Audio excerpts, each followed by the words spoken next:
Pemirsa, Dewan Pimpinan Australia Indonesia Institute melakukan kunjungan ke Universitas Hasanuddin pada 13 September 2024, tepatnya di Gedung Rektorat Lantai 8. Kunjungan tersebut membahas mengenai kerjasama antara Australia Indonesia Institute dengan Universitas Hasanuddin. Berikut informasi selengkapnya untuk Anda.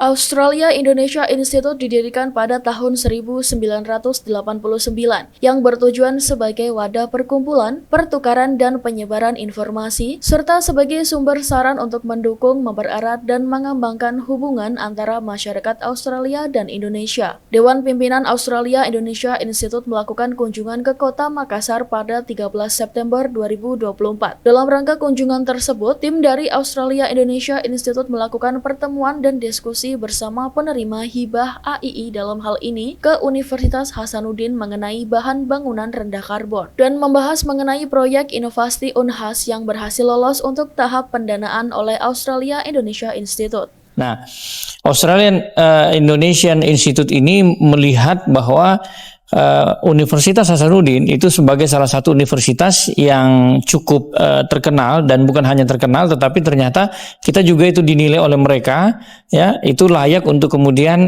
diajak kerjasama begitu. Jadi kita dihubungkan dengan beberapa universitas-universitas yang ada di Australia itu untuk menggarap beberapa proyek ya yang memang sangat-sangat khas di Indonesia. Dari 200 proyek yang diterima itu hanya sekitar mungkin 30-an, dan itu 3-nya ada dari Unhas yang dibiayai oleh Australian Indonesian Institute ini. Well, it all depends.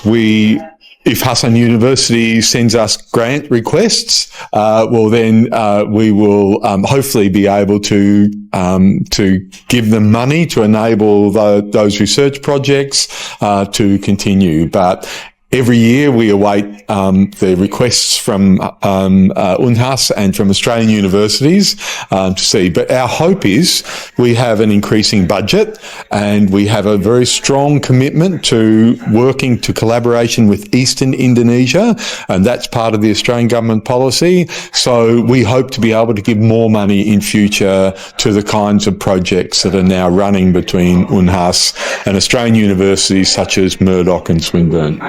Salah satu proyek Unhas yang berhasil dibiayai oleh Australia Indonesia Institute adalah mengenai low carbon material untuk kebijakan energi transisi, guna menemukan sumber-sumber material dengan bahan bangunan rendah karbon. Hibah bantuan dana secara umum dimaksudkan sebagai dana penunjang bagi usulan-usulan proyek inovatif yang sesuai dengan fungsi dan tujuan dari Australia Indonesia Institute. Fungsi dan tujuan dijelaskan dalam suatu buku petunjuk, yakni Guidelines and Conditions Applying to Grant Application and Approvals.